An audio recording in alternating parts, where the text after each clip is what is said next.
Introducing Zentrix AI-powered trading signals service. Tired of second-guessing your trades? Zentrix AI scans the markets 24/7 with powerful, proven indicators built to give you clarity. You get 200-plus signals every day on 15-minute, 1-hour, 4-hour, and daily charts. We cover Forex, crypto, commodities, indices, and stocks, so you're covered no matter what you trade. And the best part, you get all this delivered 3 ways, every day. Web alerts give you fast, clean access right from your dashboard. Telegram delivers real-time entries, confidence levels, sentiment, and trade duration. And email gives you the full breakdown, including 2 profit target levels and deep market analysis. Just hold $5 worth of ZTR. See what you can achieve with powerful AI trading intelligence by Zentrix. Try it now. And join our Telegram channel. Okay, what's up people? Welcome back to another stream. Hope everyone is doing good. As always guys, if you're enjoying the content, please be sure to drop a like, subscribe to the channel, and of course make sure you do share it with your friends and hit the bell so you don't miss out on any streams or uploads in the future. I'll drop the link to the Zentrix Telegram community channel so you can check it out. You can find more updates about the project, and if you are looking to check out the signal service, head over to the Telegram, go to the pin messages at the top, and at the bottom you'll see the link to the AI-powered signal service. If you are interested, experiment with it, check it out. Head over to the pin messages and you'll see the link at the bottom. But guys, welcome back to another stream. Hope everyone is doing well. As always, another stream for you. We'll go through a bunch of markets. We'll talk about the USD side of things first, and then we'll take a look at some requests, and I'll go through some of the pairs that I'm looking to trade as well for this week. But what is up, Yusuf? Welcome to the stream. Hope you're doing good. I'm doing well. Thank you. Hope you had a good weekend. Good morning. Omira, hope I'm saying that correctly. Welcome to the stream. Hope you're well. Hope you had a good weekend too. Of course, that goes for everyone.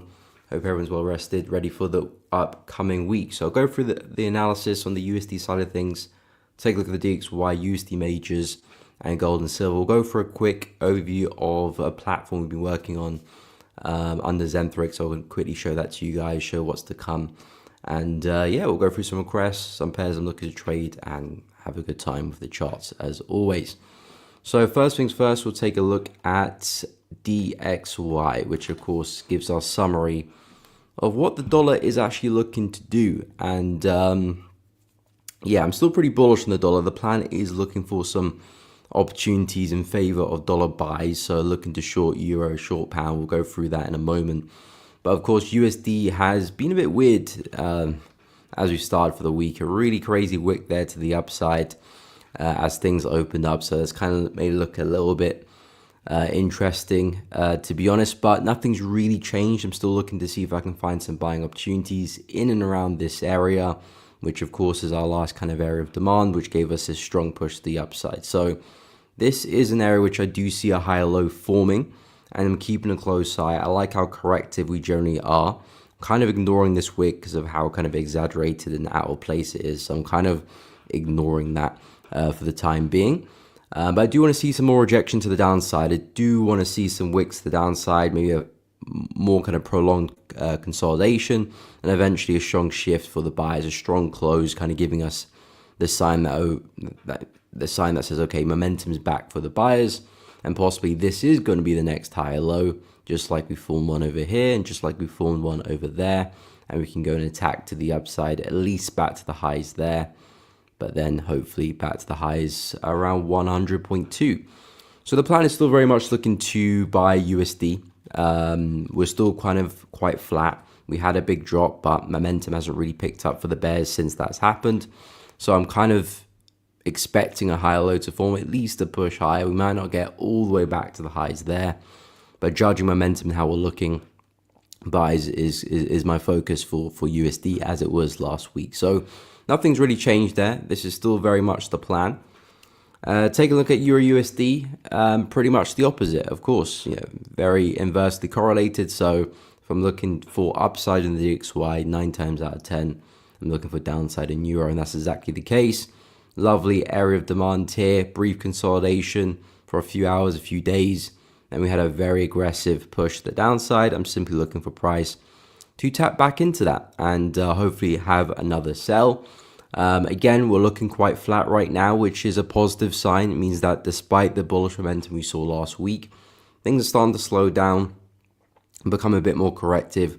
The bullish momentum we had last week is kind of starting to disappear, and perhaps we're getting ready to sell off. But again, that bearish momentum is not quite here yet. So hoping to see a bit more of this consolidation continue, maybe throw some wicks to the upside, spike into that zone, and give me a strong shift in momentum. That's what I'm looking for a potential entry. Targets back to this low, and then of course back to this low. Things go very, very well. But the plan really is, can we find the next lower high in this sequence and hopefully catch another swing to the downside. Now, euro, as I mentioned on the weekly analysis, is still for me in an uptrend in the high time frame. So this is not necessarily a sure bank in terms of trend continuation. I'll still argue the bearish opportunities here are counter trend, and we kind of are going against the grain a little bit. Despite the momentum we had, I would still say the trend is up. And if I expand to the weekly, kind of see that in a bit more. You can kind of see that better in terms of momentum still being quite bullish on the higher time frame. So not trying to jump into the shorts too aggressively, too quickly. Kind of really want to wait for confirmation here to really confirm that, okay, this bullish move is just a pullback and we are not likely to continue higher. So being patient with euro, but looking for shorts in and around that area. And same situation for pound as well. Pound USD in a very nice area for potential lower high to form. Again, looking to the left, you can see the highs prices put in, and the plan is, can we find the next one? We've kind of got this general trend line in that vicinity. Looks like prices starting to actually break through, but I'm not quite sold on that yet, quite convinced on that yet. It's only a slight break to the upside. I can easily see price, coming back down pretty aggressively, so I'm not quite sold on the breakout there. If we were to continue for a few more candles and start to really clear it by some distance, then yeah, I would say it's a breakout.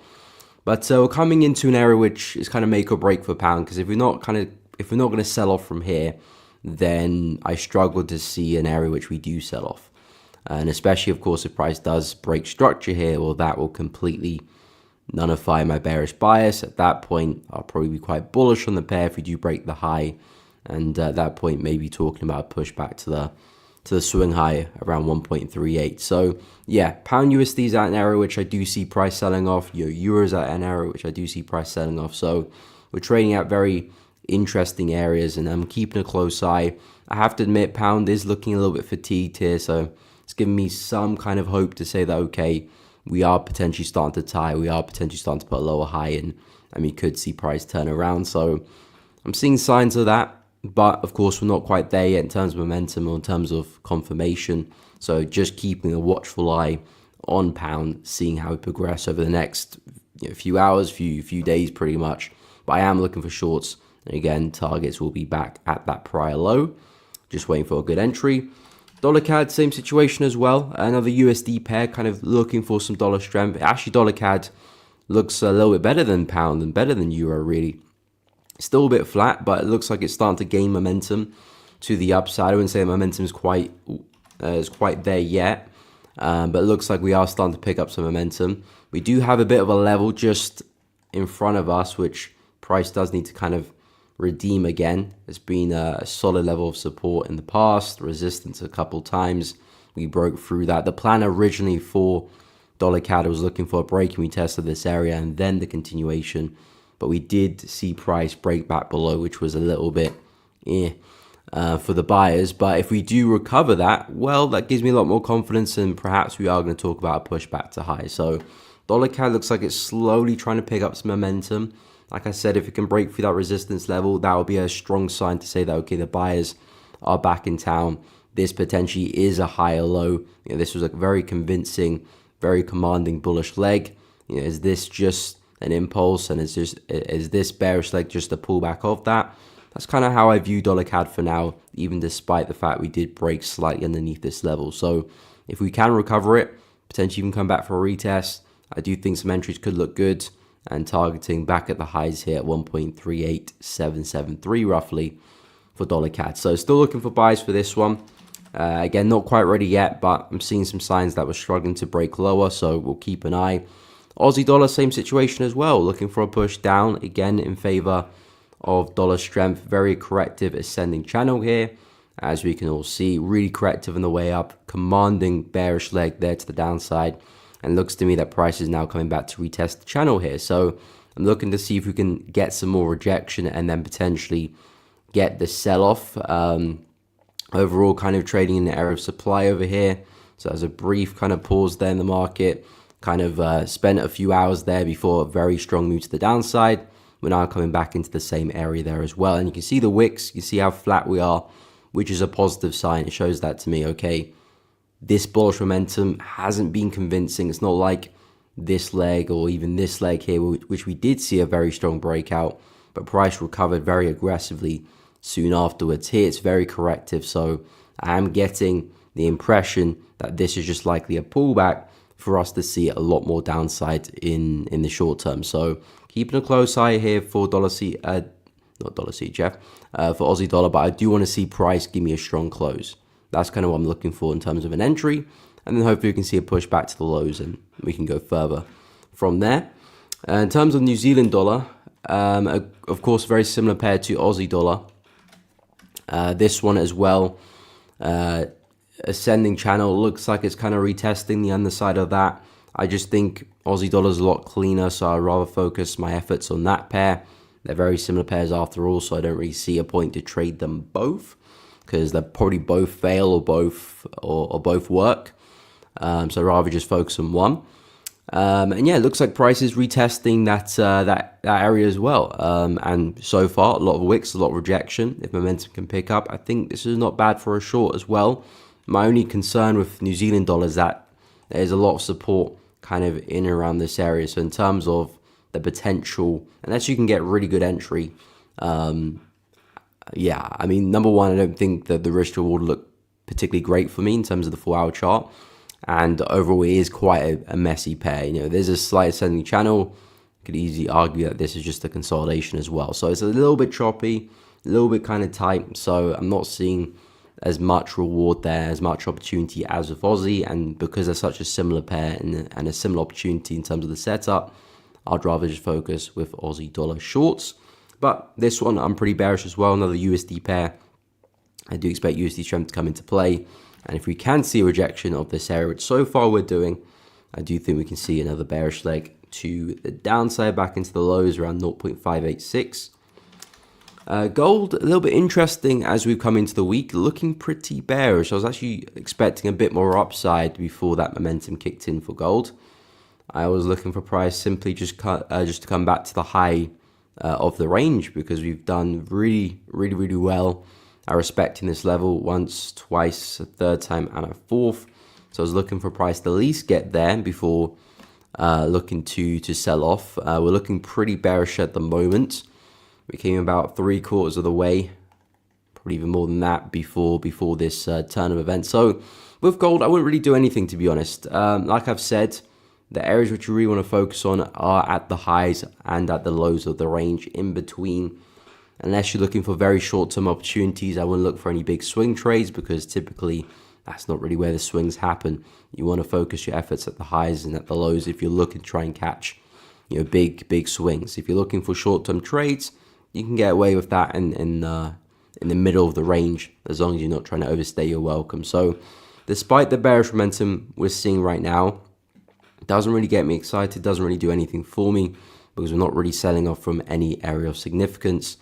We're not really pushing to an area of significance right now. There's some lower time frame areas here which we might bounce from, but I don't see much of an opportunity there, to be honest, especially on the time frames I'm looking to work on, like the 4-hour. So gold, just a bit of up and down. Looks like that's still the case, really. Again, I still like the opportunity of a retest of the high for some shorts. We'll see if we can get that move, or if we potentially have a really big sell-off. Maybe we talk about some buys later in the week, but again, I'm not really interested in the current price until we can get either back to 34.40 or 32.60, roughly. And silver looking slightly bearish as well, not really seeing as much momentum as gold, because we did leave a bit of a wick. Again, last week I was talking a lot about some shorting opportunities for silver, but I wasn't really convinced with the way price had its pullback and how aggressive it's been. The plan last week was basically looking for the continuation of this bearish leg. Really nice drop, did break some structure to our left, and I was basically looking for a lower high for a pushback down. Now that well could still be the case, but I'm not in love with the price action. Not really seeing a clear-cut entry for that. I was talking about an opportunity as we came into this range. Possibly we might see price start to struggle, maybe put a nice swing high in, and that could be an area which I do short silver from, which at the moment still could be the case.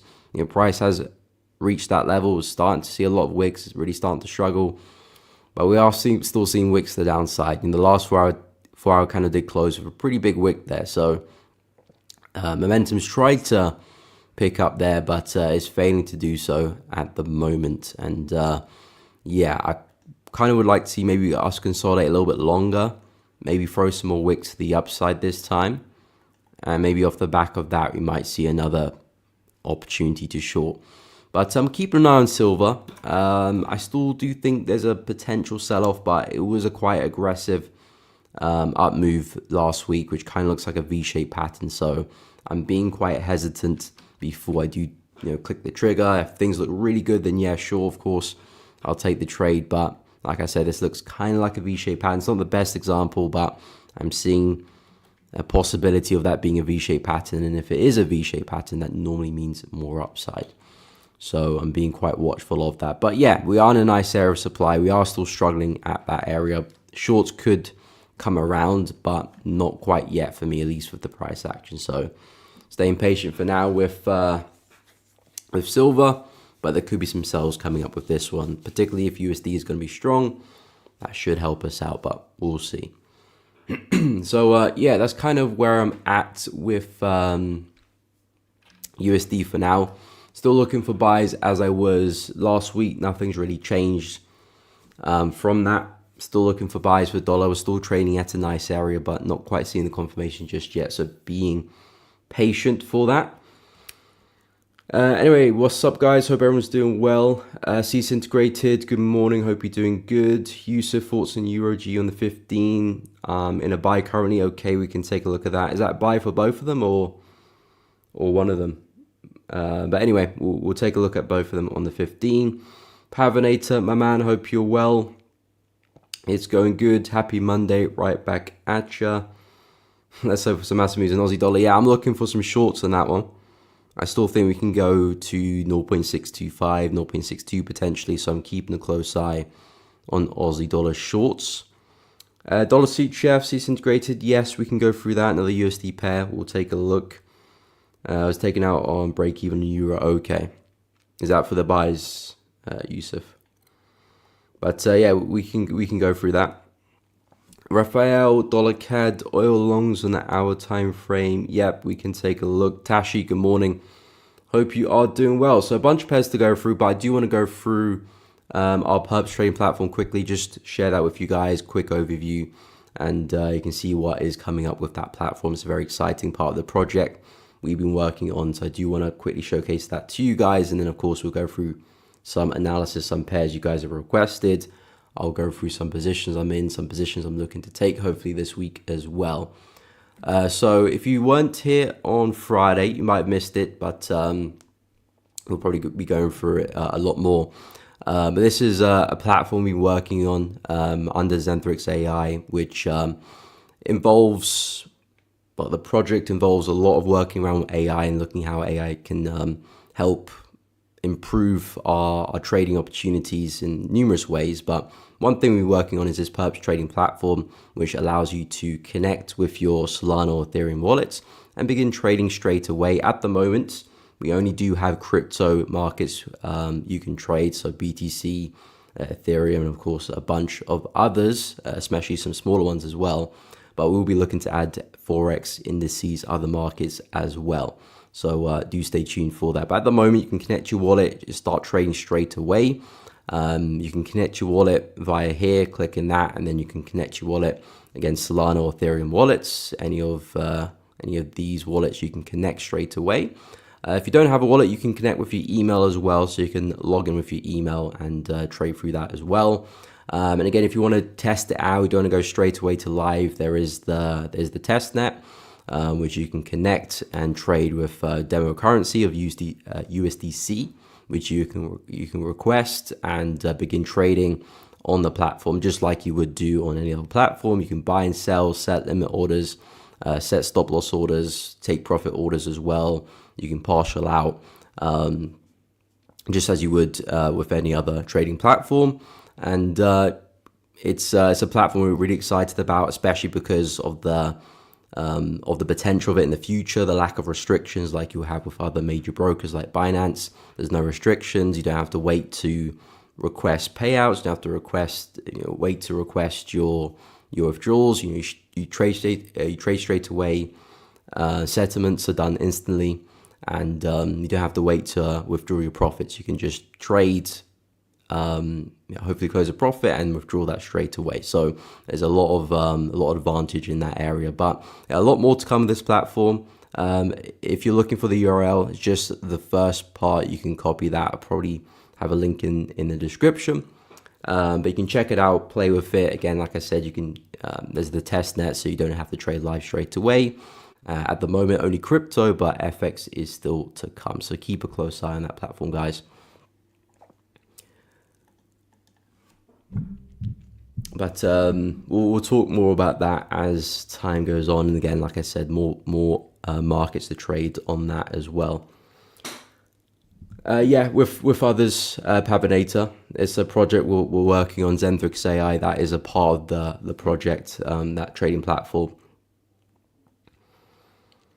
But anyway, guys, let's go through a bunch of pairs. First up, we'll take a look at Euro and Pound and the 15. We'll go through Aussie quickly, Dollar CHF, Oil, Dollar CAD as well. Of course, any other requests, drop it in the chat. We'll take a look. If I do forget any, again, I'm sure you guys will remind me. What's up, Derek? Good morning. Hope you are well. So Euro USD on the 15-minute chart. And so Euro USD, I'm pretty bearish on.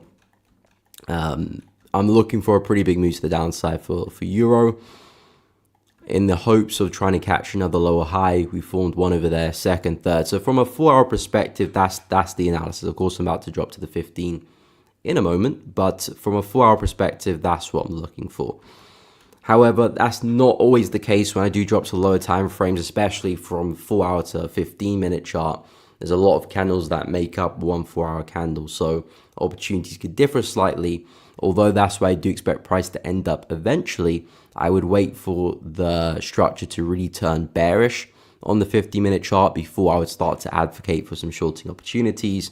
Because at the moment, I would still argue the 15 is quite bullish, so I wouldn't be looking to sell just yet. I want to see some consistent bearish structure first before I would start to say, okay, we can look for a break and retest here or a pullback here and take some shorts, and then we'll be in line with the higher time frame analysis. At the moment, not quite there yet. I'll still be saying, we do have a lot of bullish structure here, nice impulse, consolidation, another impulse, and at the moment, we've probably got another consolidation right now.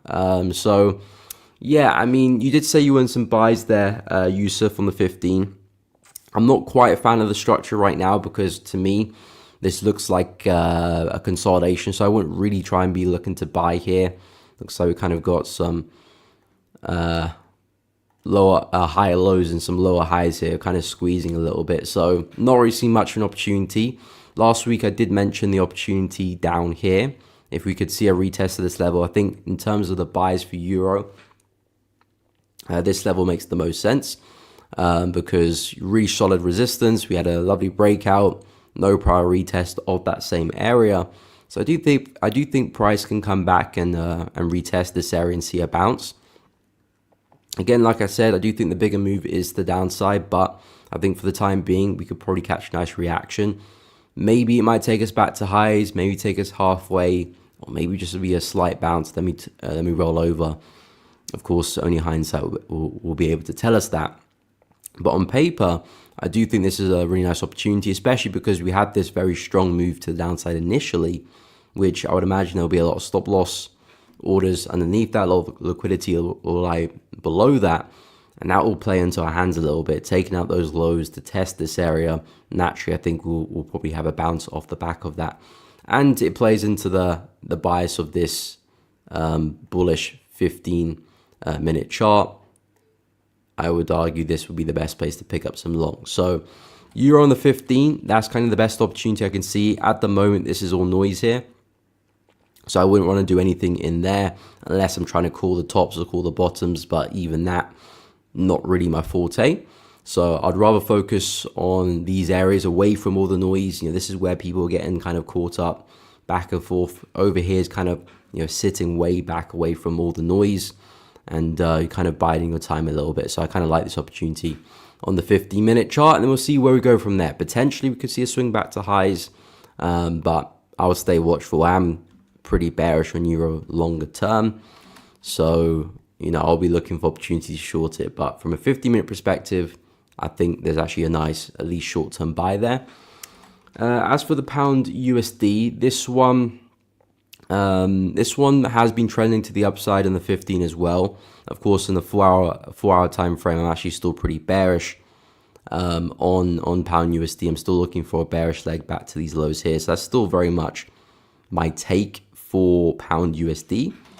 If I drop to the 15-minute chart, I'm seeing a very corrective uptrend. So I wouldn't really be looking to buy this, to be honest, unless maybe momentum can pick up. I did mention the breaking retest opportunity here. But yeah, I would like to some more momentum there. It's a little bit too corrective for me. I know it's still pretty consistent with the higher lows, but if I was to take a buy here, I would be very, very aggressive in terms of managing that trade. I mean, this had a nice reaction earlier this morning. It's kind of fallen flat in its face a little bit. I mean, I probably would just say if I can get it back to the highs, I'll be happy and probably pull the trade there. Just because this trend, number one, has been going on for quite a while on the 50-minute perspective. And number two, we are looking really, really corrective and really fatigued right now. And of course, where we're trading on the 4-hour chart, in and around that trend line, is an area which is prone to potentially us selling off. So I'll be quite careful with the buys here for pound USD. Yes, the market is bullish. Yes, we're still very consistent with the higher lows, but it's not like the trend is healthy. It's not like it's just beginning. It's more so coming to an end.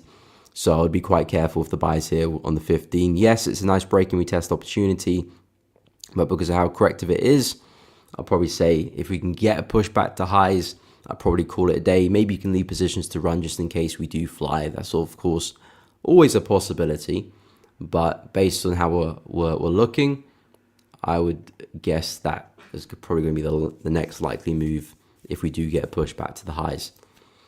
So yeah, 15-minute on pound, I'm not the biggest fan of. I think Euro looks a lot better, especially with the opportunity I just mentioned.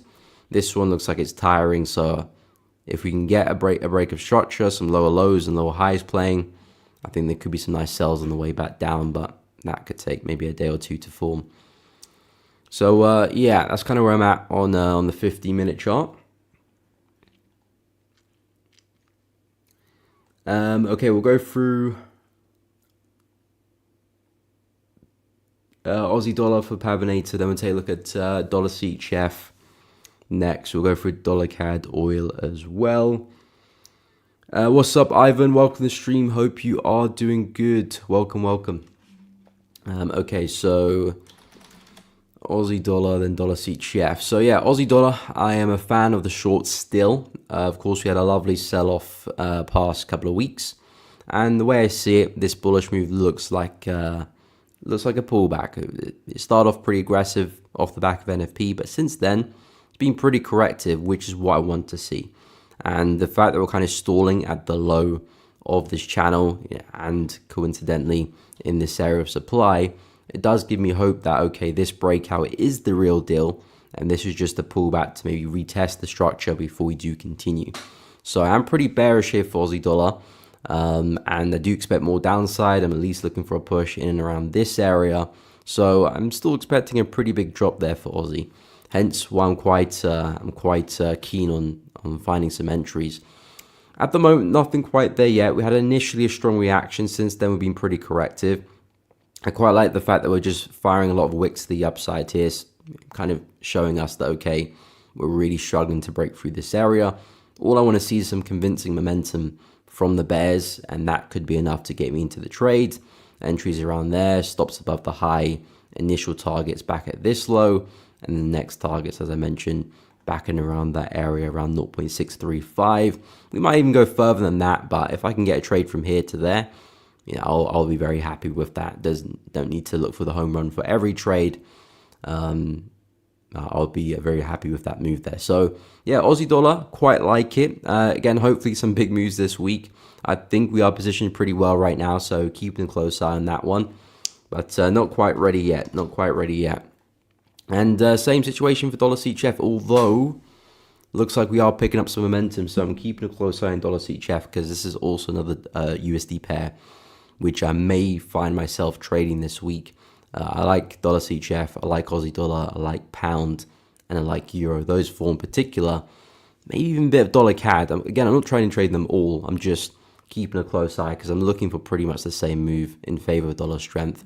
So it's just kind of up to me to decide which one looks the best at the time and trade that one. Dollar CHF, I quite like the look of this one as well. On the 4-hour chart, we're testing a pretty significant level of support and resistance. If I highlight this area around 0.805, pretty nice psychological level as well, you can see support, resistance, and again support here as well. And we formed this low, this high, this higher low, and this higher high. So the plan is, can we find another higher low and trade at least back to the highs here, but more so back towards some of these areas. And those are the targets I'm looking to work with. So dollar CHF, I quite like the look of this one. Looks to me momentum's picking up. Been very, very flat, but looks like we're starting to see some upside here. How are we looking on the 8-hour chart? Yeah, 8 hours looking even better than the 4-hour. I'll probably just wait to see how we close on the 8-hour chart. It's got 3 hours and 20 minutes before this kind of does close. If we can close well, I might just take an entry on that candle. Stops below this area, targets into that area, then targets into that area. Then I might just trail to see how far we can go. But still a long time to go. 3 hours and 20 minutes is a long time. We're looking pretty bullish now.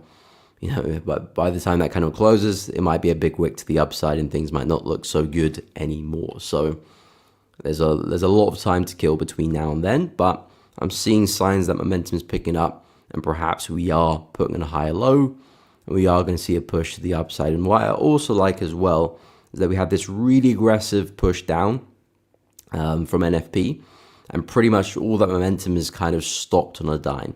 We had that momentum really aggressive, and we've just been moving sideways. So it's a sign to say that, okay, that despite this bearish momentum, we can't seem to continue being bearish. So the buyers are doing a pretty good job at holding support, and hopefully that means we can pick up and start to see some upside. So dollar CHF to me looks pretty good. I think we can push on. I think an entry could be forming on the higher time frames, 4-hour, 8-hour chart. And that could mean a push back to 0.82, I'd say. If we can get there, that would be a very nice move. No problem, Yusuf. Happy to help. CS integrated. Okay, long at 0.807, 0717, TP 815. So 815, that's roughly the high in around that area. And the entry 80717, that's around here somewhere. So yeah, I mean, I'm looking at a similar move, to be honest. Looking at a similar move. Hopefully we can find some entries shortly. But yeah, I quite like what I'm seeing with dollar CHF, and I'm pretty bearish on CHF as well. So not only am I expecting strength on the USD side of things, expecting some weakness for Swiss. So keeping a close eye. Anyway, where was I? I'll go through dollar CAD and oil for Raphael.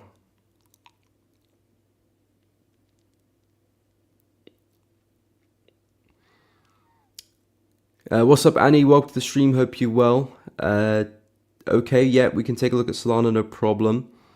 On the daily and the 4-hour. I'm thinking to sell it from there. Okay, we can take a look at that, no problem. And dollar yen, we can take a look as well.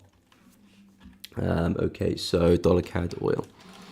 So dollar CAD, as I mentioned with this one, pretty bullish as well. It looks to me that potentially a higher low is forming.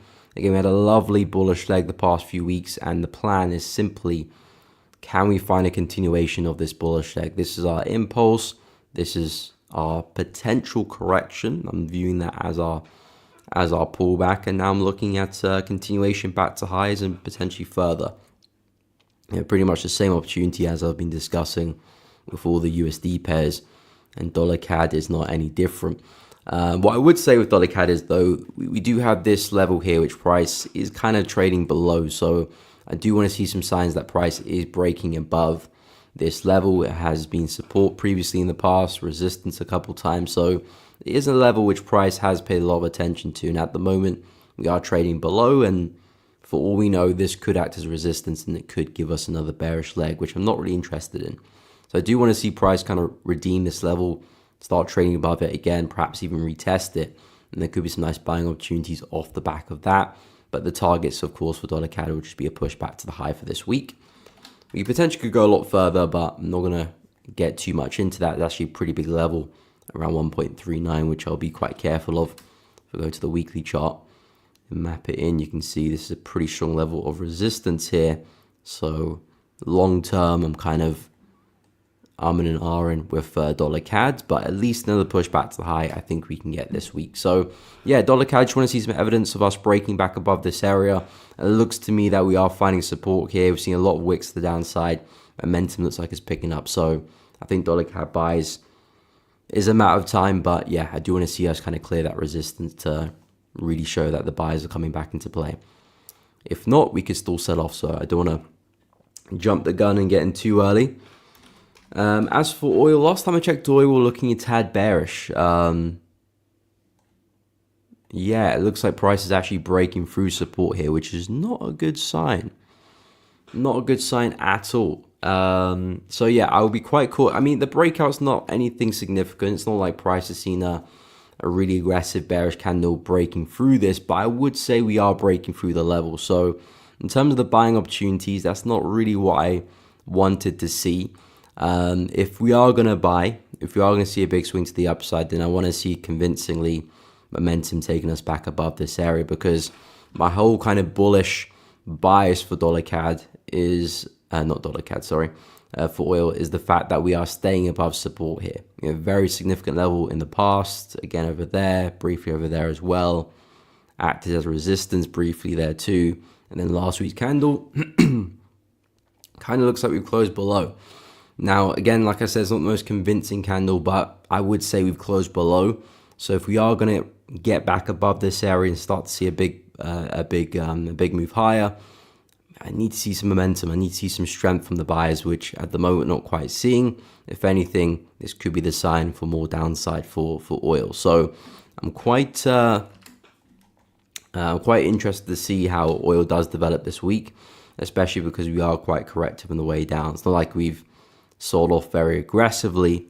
If we did, then I would be probably bearish by now, but I'm not quite convinced just yet with the breakout. So if the buyers are going to come into play, this is what I want to see: a strong convincing close back above this area, and then perhaps we can look at the longs off the back of that. If we keep falling and start to reject this area's resistance, then maybe we do see price sell off. So really, it's just kind of what we do within this area. I wouldn't short just yet. Not convinced by the momentum. If we are going to look for buys, I want to see something like this first before I do entertain the buys at all.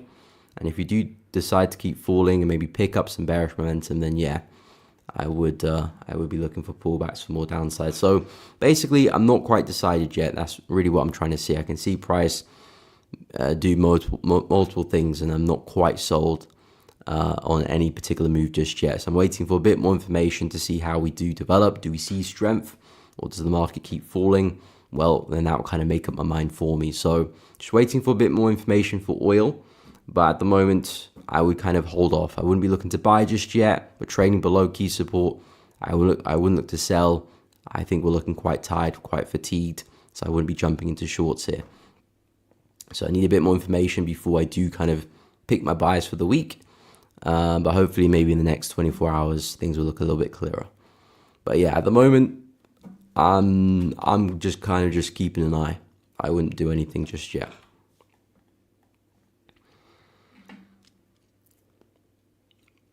Okay, so next we'll take a look at Solana for Annie. Then we can take a look at dollar yen for Anne. Ivan, what is up, my man? Pound Seed Chef, love to see a pullback to, yeah, okay, for a buy, yeah, I quite like Pound Seed Chef. It was a really aggressive breakout last week. Of course, we had the pound news, which kind of really pushed Pound Seed Chef to the upside, although Seed Chef was quite weak as well, but pound was very, very strong. So yeah, Pound Seed Chef looking interesting. I think that still can see more upsides, come off a really big support as well. Different price action can do that when CHF seems to be pretty weak and GP strong. Yeah, it's kind of a maybe sort of situation because when you are looking for pullbacks, you do find yourself kind of waiting for strong markets to suddenly become a bit weak to give you the opportunity for a pullback. Sometimes it happens, sometimes it doesn't. The worst thing to do is kind of chase a trade just because you think it might not pull back. That's the worst thing to do. You kind of want to just give the market the benefit of the doubt, really. You want to give the market the benefit of the doubt of, okay, if it does pull back, I'll be there to take the trade. If it doesn't, it moves on without me. But yeah, I'll go through it. I think I understand what you're looking at, and I quite like the opportunity as well. But yeah, in terms of if it will pull back, it's a really big if, to be honest. And you just have to be patient to see if it does happen. But in terms of Solana, it looks like, again, we've got that potential head and shoulder situation here. Left shoulder, head, potential right shoulder, and of course, this being the neckline. Very, very strong level of support. It's kept us above this price since April last year. So it's been a pretty significant level we haven't managed to break since then. At the moment, we've had a really strong rejection of the high here. Ideally, that's kind of where I want to place my shorts because I want to see if we can get a stop loss above the high. But I still do fancy a move to the downside. I think you're probably looking at something similar. Yeah, 4-hour daily chart. On the 4-hour chart, okay, 4-hour chart, we're in an interesting area as well because we're coming back into the high here. And it looks like we are rejecting this area. Thinking to sell from here. Yeah, I like it. I like it. I like it. I was just about to call you Solana. I like it, Annie. I like it from this area, to be honest. Really strong resistance to our left. Prices had a really corrective grind up, so it hasn't really given me much confidence that this is probably going to push high. It could do, but it hasn't shown me much momentum, so I would expect this to be a pullback for us to go lower anyway. And we have pulled back into a pretty significant area of resistance. So yeah, I'll keep a close eye. I think as of now, things are still quite bullish here. So maybe if we can start to see some bit more rejection or a strong shift like this, that could be a nice entry, especially on the 4-hour chart. Stops above the high, initial targets there. If things go very well, could be looking at a pushback to 128, which is the same level we just marked up, which I think price eventually probably will get to. So yeah, that does look like a nice area. If that doesn't play out, there's always another retest of that zone, which we talked about on the weekly daily chart. I think that could be a nice area for a big swing trade as well. But at the moment, yeah, I think this is a nice area. Coming to a significant level at the moment. Ticks a lot of boxes. I'll kind of just wait for that rejection for the confirmation for it. But this is also an idea to keep an eye on as well. But yeah, I don't mind that at all. I don't mind that at all. I think it's a nice opportunity. I think all we're just kind of waiting for is a convincing reaction off this area. At the moment, we're still kind of dancing at that level. I think if we can see some convincing momentum, that's kind of the green light to pull the trigger and take some positions. But yeah, I do agree. Annie. Nice level. If it does fail, I would say keep an eye on 208 because I do think that bearish move still looks pretty likely. If we break through this, then I will hold my hands up. At that point, yeah, we're probably pushing back to highs and so on and so forth. If this level breaks, that's when I'll go bullish. In terms of dollar yen, then we'll have a look at pound CHF. Then we'll go through some of my my watch list, some pairs I'm trading as well. We can take a look at that as well. But for dollar yen, it's been a slow uptrend as of late. Again, I'm not convinced about this uptrend longer term. I'm still looking at these massive lower highs or highest prices printed. And I'm kind of expecting another one in a similar fashion to form, maybe as we come back and retest the trend line in and around that area. So despite the bullish trend we have here, I do think overall is quite corrective, and it looks to be that it's probably going to be a pullback for us to continue lower at some point in time, but we've probably got a few days between now and then, so don't need to worry too much about that. And the focus is more so kind of taking advantage of this slight uptrend. As I dropped to the 4-hour chart, there was a couple of areas I did mention that some buys look good. This being one really nice area where we saw this low form and had a pretty aggressive move to the upside, which of course gave us some new highs. So I quite like the buys from that area. And I also quite like the buys from this area here as well. Nice area of demand, pretty aggressive push to the upside.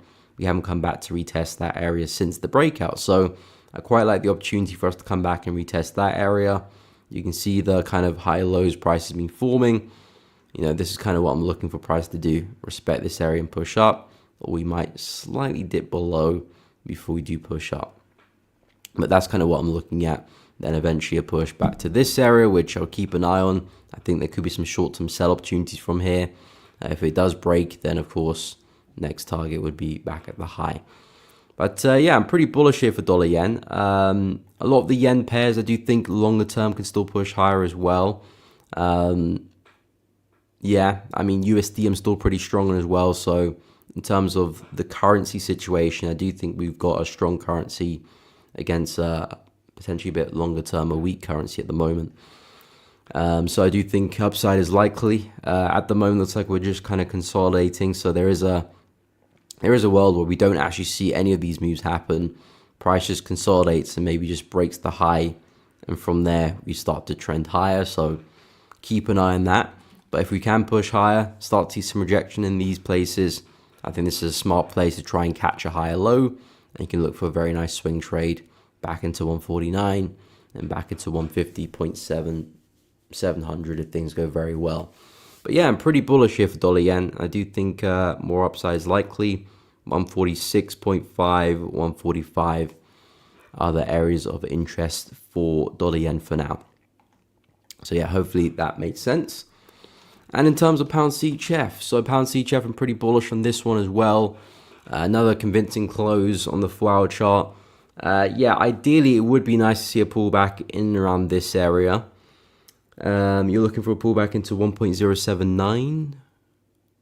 So yeah, that's about this area here, isn't it? So yeah, can we see a pullback there potentially? Again, this is the story of the life of a trader who looks for pullbacks, which is basically myself. Pullbacks, especially in FX, I'll say they're more likely to happen than not. But in terms of a pullback to a specific area, that's where it's a bit 50-50, because you could see a pullback and your price could push down, but again, it might not necessarily be enough to hit your level. So technically we can see a pullback for pound CHF, but then it's another question if the pullback will be to your area exactly. That's a whole different question. So yes, I think that's a logical place for a buy. I like how it looks, really strong area of resistance. We broke through really aggressively, haven't come back for the retest yet. So it's a fresh area. You got a scenario of demand just underneath it as well. So there's a lot of confluence back here for a buy, for a higher low to form, and to stick some entries and a stop loss based on that. So yes, it would be great to see price get there. Will it get there? Only hindsight will tell us, really. At the moment, it looks quite strong. But again, the market's always strongest before it does pull back. So I wouldn't get too caught up in the strength right now, because things look very weak until they don't. So things can turn pretty quickly. But yeah, as a trader, it's just up to you to kind of mark out your areas which you want to buy and sell from, and wait for price to come to you. Sometimes it will, sometimes it won't. It's all part of the game. But yeah, I quite like the area there. And if I expand to the higher time frames, especially the weekly chart, price is coming off the back of a really strong rejection off a pretty strong level. Price has been dancing around here I can even extend this across to this area roughly. But it's been a very critical level of support in and around 1.06 for pound Swiss. Really strong reaction over there. Another one over there. And again, you can see on the weekly candle, a pretty strong reaction again this week. So I do think some more upside is due for pound Swiss. And the pullback and the high low would be really nice to trade that. So yeah, of course, with pound being strong, CHF being a little bit weak, I do think more upside is due. Will we see a pullback? We have to wait and see. And it's one of the reasons why I did take Aussie CHF long straight away, because I hopped into the breakout there. Could have waited for price to kind of break out and retest it, which again, sometimes you will get those entries. But I was happy to take the trade on the breakout of this one. Again, it's a longer term trade, so it's not a situation where I'm looking to be in and out this market pretty quickly. If things go to plan, if things go well, this trade could take potentially 3 or 4 weeks, maybe even more than a month to really play out. I do expect to see some strength though, because we are coming from all-time lows. So if this does eventually decide to push up, I do expect to see quite a lot of strength. But at the same time, it's a CHF pair. It can correct and it can consolidate as well. But yeah, CHF is a currency I'm pretty weak on. I do think a lot of upside is coming for the CHF pairs, Euro CHF, Pound CHF, Aussie CHF, New Zealand CHF, CAD CHF. I do think a lot of them are due some upside. A lot of the CHF pairs are coming from all-time lows or all-time highs. CHF JPY, that's coming from all-time highs. Aussie CHF coming from all-time lows. New Zealand CHF coming from all-time lows recently as well. CAD CHF as well. So a lot of these CHF pairs are quite overextended and likely to pull back. At least, not talking about a reversal, but I expect at least some deeper pullbacks from them. And Aussie CHF is one of them. And I quite like the entry I had last week. Again, stop loss is a little bit big, but I'm fine with it. The risk reward is still 2.66, so it's still positive, still above a 1 to 2, which is kind of like my benchmark. So I'm still happy with the idea, but yeah, we'll see how this one gets going. Lovely breakout of that resistance. We broke out the descending trend line as well, the counter trend line. Now it's time to hopefully see some momentum there for Aussie CHF. But to be honest, I was looking at pretty much all the CHF pairs last week. I was trying to see which one's gonna be the better one. I was eyeing up New Zealand CHF, I was eyeing up Pound CHF, but Aussie CHF kind of looked like the better trade for me. Pound CHF didn't really give me a good entry. So I didn't manage to get into this one. It actually did give a nice entry earlier, but I can't remember what I was doing. I missed the entry. Yeah, I can't remember why, but I missed that entry there. So I was hoping for price to either pull back to retest the low again, or of course give the breakout, potentially enter on the breakout, or of course wait for the retest. But we had the pound news, which gave us a really big breakout, so it was a little bit too big for my liking. And actually, at this point, I was ready in the Aussie CHF long, so I wasn't too concerned with it. But yeah, as for my positions, I am long on Aussie CHF, which I hopped in last Thursday, I believe. Yeah, last Thursday. I'm also long on Pound Aussie as well, which I hopped in last Thursday too, I think. Yeah, last Thursday, that was at 6 p.m. So I'm long on both of these guys. Again, similar ideas, price respecting a low very well. We've got this we've got this range here. We've got the lows of the range, highs of the range. Simply just looking to see if we can get a push back to the high of the range there. So nothing crazy. I was actually looking for price to break the low of the range, but we never got that. We got a lot of rejection here, and finally saw a really convincing shift in that momentum. So I hopped into the trade off the back of that. We actually did see a retest, so there was actually some nice entries on the low time frames to get involved, but I was happy just to place the trade stops below the low and target the highs there. This one is not the best risk reward, it's only a 1.53, but I actually do have quite a bearish bias for this one long term. So the plan is if I can trade it back to the highs, then to sell it, because I do expect the sells to be quite a big move. I don't mind potentially only looking for a short-term buy for hopefully a longer-term sell. But at the moment, yeah, I'm seeing if I can catch the low of the range here. We've had a lot of rejection at this area. I do think we can see some upside. If price does start to trade back within this range, I might close the trade early, because at that point the momentum that originally got me to the trade might not be there anymore. So I will close it early. But for now, looking pretty good. Strong breakout, nice retest. Still looking to see if momentum can pick up, but we'll see. But those are the two positions I'm in at the moment. And then I've got quite a lot of USD pairs I'm keeping an eye on. Dollar CHF, definitely one. If momentum picks up well, I'll find an entry. Aussie dollar shorts, I quite like the look of this one. If momentum can pick up, I'll take some shorts there. And Euro USD as well. If momentum can pick up well, I'll take some shorts there. Again, not on all three, but I'll decide which one looks the better of them, and then I'll take that one.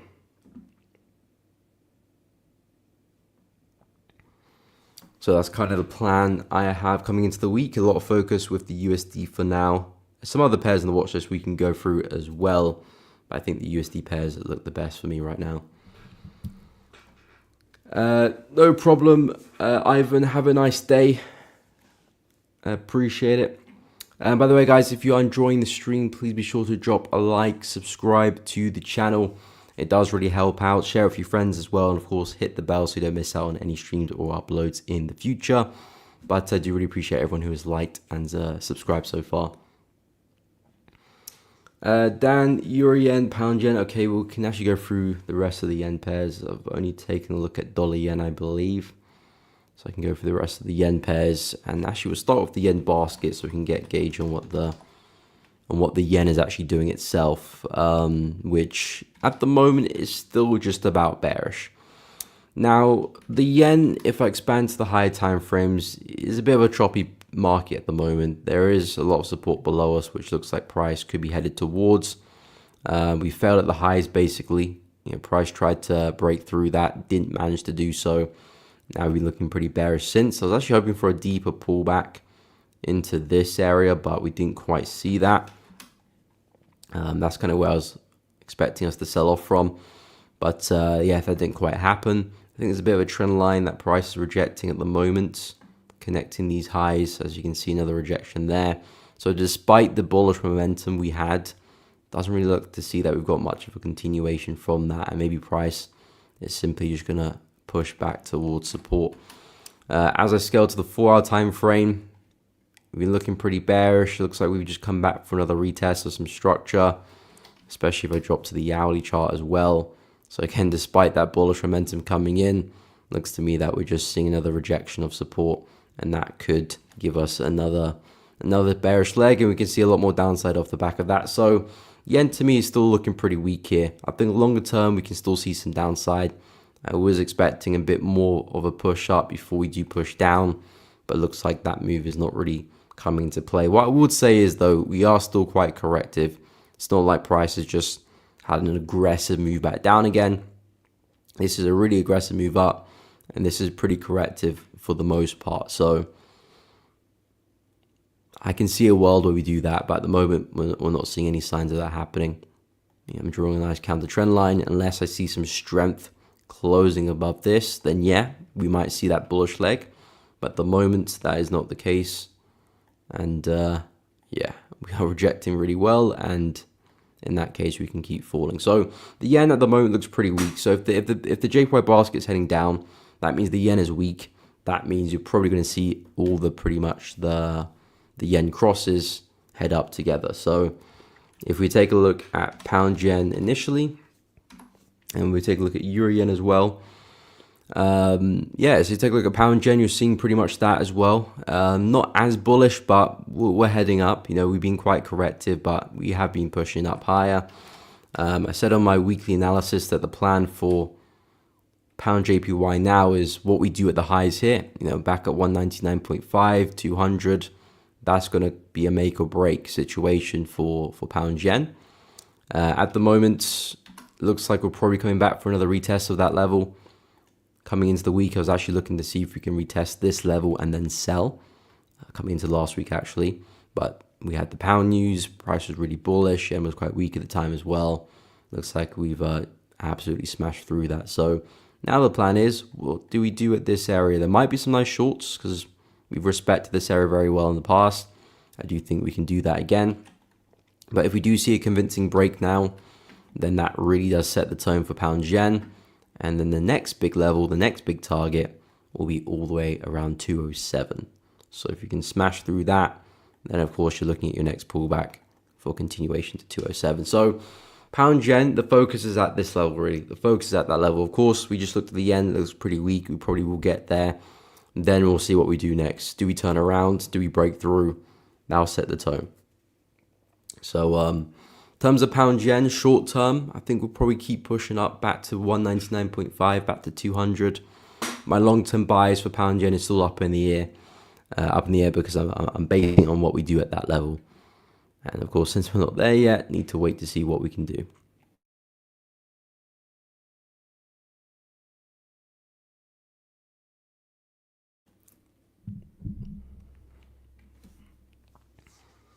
So yeah, for pound yen, I think if you're intraday, you might find some nice longs along the way.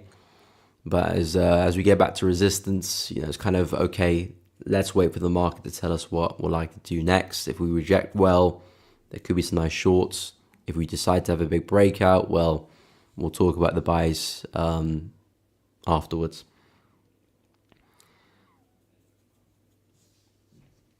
Annie, no problem. Happy to help.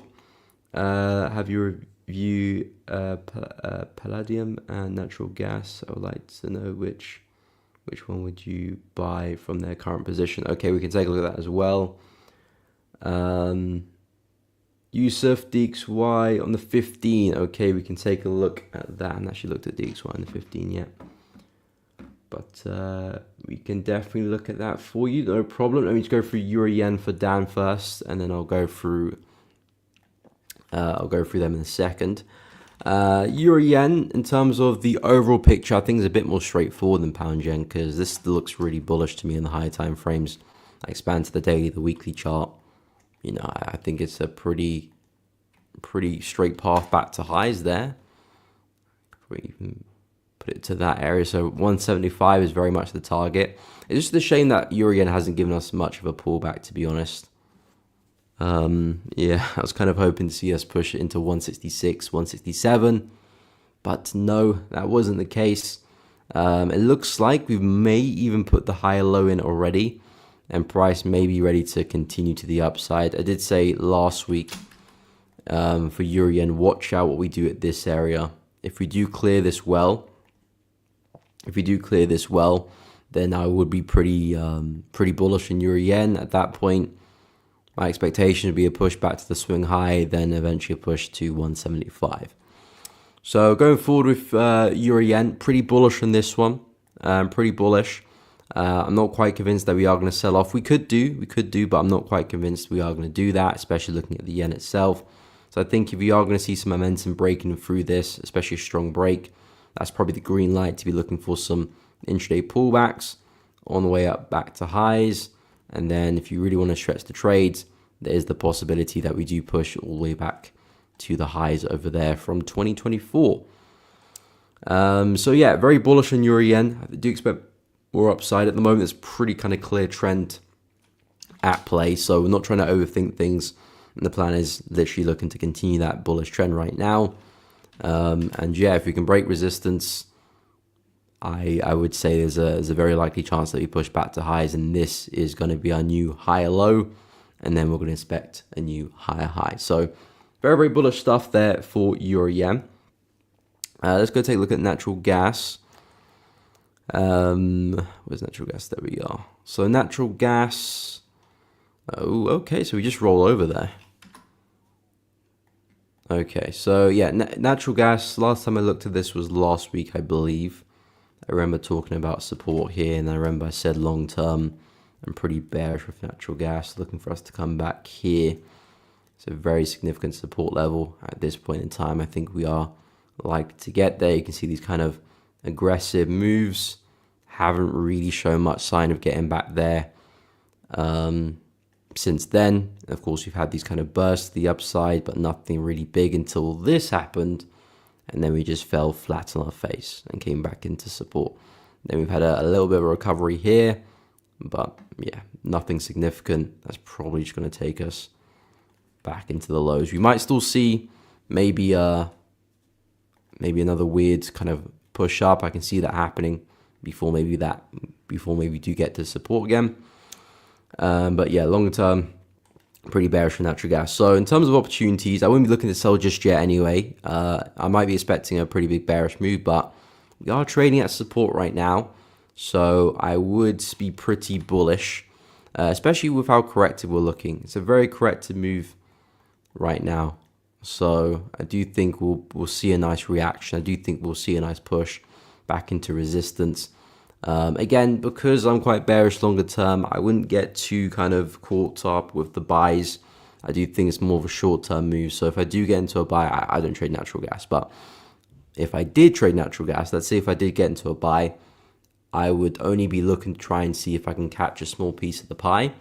And if I do see a situation where things start to look quite bearish, I'll be very quick to kind of get out the trade and maybe look to take some sell opportunities if things look good.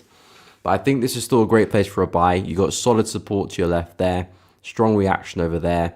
I would suggest if we start to see some momentum here in the 4 hour, I think that'll be a solid buy. And yeah, I would say that's a healthy target. We could go further. We do have these highs over here. Potentially price might even want to see us move as big as that before we do continue lower. So I can see that potentially happening. But yeah, I would be quite cautious with the buys. I do think the sells is where the bigger move is at. But for now, since how corrective we're moving, I would say we're quite stretched as well to the downside. We're coming into a significant support level. I do think we can see at least a bit of a reaction to the upside for now. So yeah, some short-term buys I do think is the case for natural gas, but I am pretty bearish longer term. And now for XPD.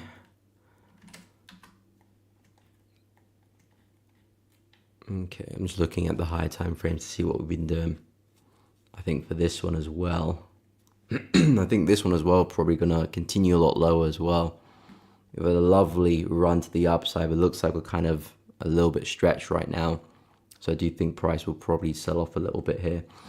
And this move, I'm not quite sold on that as well. I think this could end up being a lower high and us taking lower, but we're not going to get too much into that because, again, I wouldn't want to be selling now, especially after this reaction, especially into all of this. That's not really the area which you want to be looking to sell into. But from a daily 4 hour perspective, this is, of course, a huge level of support. We are coming to some areas of demand which we might see a bit of a reaction. I quite like this area down here. I think that's probably the area which might give us the biggest reaction. We are trending to the downside pretty well. So yeah, I'll probably be looking at around 1060 for a bounce. Retest that major high. Like I said, I do think longer term we're probably going to be bearish, but I do think there's a good chance of catching at least a bit of a bounce to the upside. Again, longer term we could do whatever. But again, I don't think you're looking to hold a trade for multiple weeks here. Even just a few days looks like a decent trade. So I would suggest that with around 1060, I'll keep an eye on that level. And if you can see some healthy rejection, I think that's a smart place for a bounce. Like I said, I'm not expecting anything crazy. We might end up doing something like this. But still, if we can get a move, something similar, that's probably still worthwhile the trade. Again, in terms of the price action, the way I see it, this is like a big consolidation. So it's not really optimal conditions. And we're kind of trading in the middle of the consolidation as well. So I'm not the biggest fan of this. I prefer natural gas a lot more. But since we are coming to a significant area here in the middle, I do think there can be a bit of a bounce. I just wouldn't bank on a crazy move. That's all I'm trying to say. So yeah, keep an eye on 1060. Quite a nice bearish leg, quite corrective. And I do think we're due a bit of a bounce. But yeah, I wouldn't get carried away.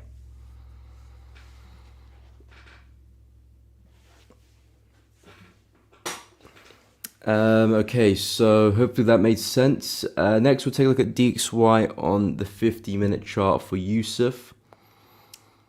Dollar CHF and dollar CAD longs. Okay, we can take a look. Algo USDT. What's that? I mean, I can take a look, but maybe the first time looking at that market. What's up, follow the trend? Hope you are doing good. Welcome. I'm doing good. Thank you for asking. Hope you're well.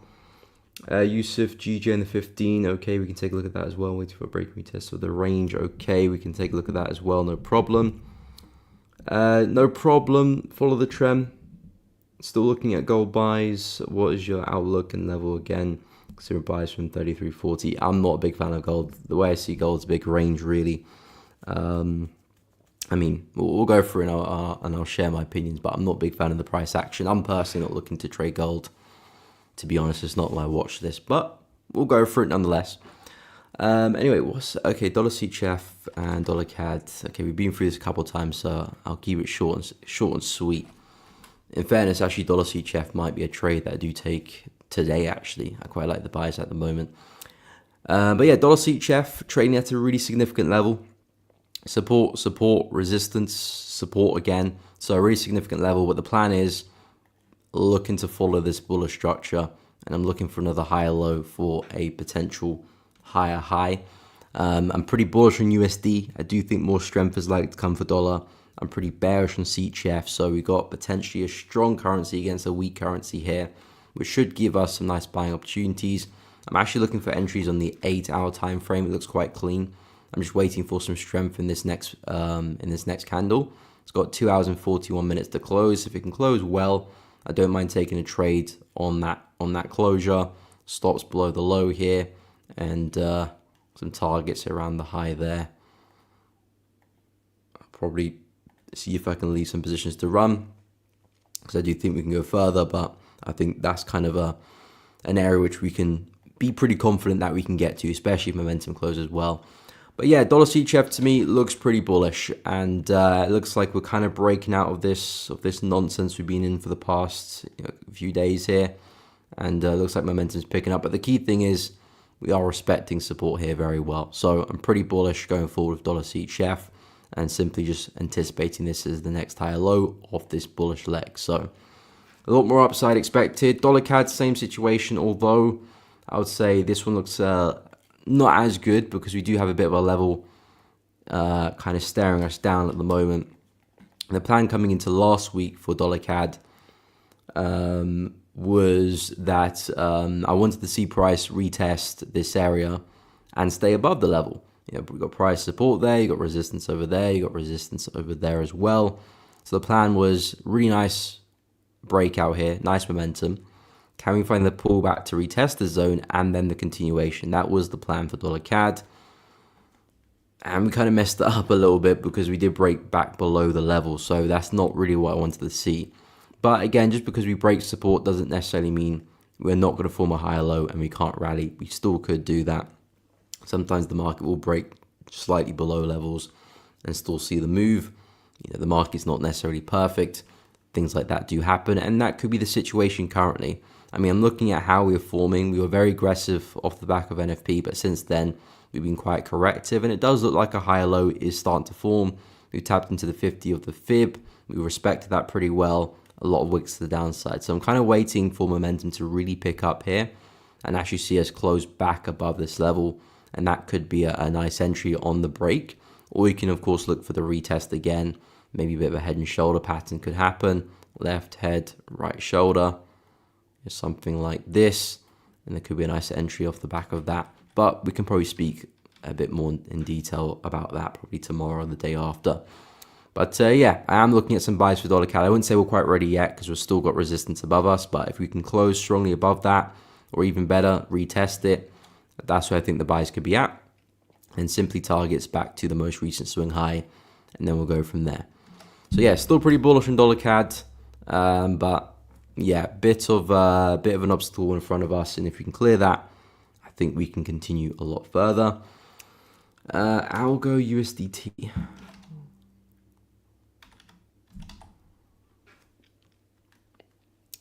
Which one? Look at Binance. Okay, 4-hour chart. Is that the chart you said? Yeah, 4-hour time frame. Okay, let me just get a little feel for the market, see what we're looking at. Okay, so we're kind of at lows pretty much. We've seen a bit of strength come back in. Seeing a bit of strength come back then in there as well, but it looks to me that we're still struggling at resistance here. So I wouldn't get too excited. Maybe if we clear that, then we've got the green light to come back here, but not looking likely at the moment in time. Can probably refine that to the high there. Kind of looks similar to Solana to me, actually. But yeah, with this one, I'd probably fancying another move down, really. This move here is really corrective. And I'm looking at these lower highs, 1, 2, 3. Kind of looking at a 4 forming. We've come back into a nice area of supply. I would suggest maybe a nice counter trend line break. Could be a nice little entry off the back of that. Strong close there. That's your entry. And targets back into the low. I think there's a world where we do come back all the way here, but I wouldn't necessarily bank on that.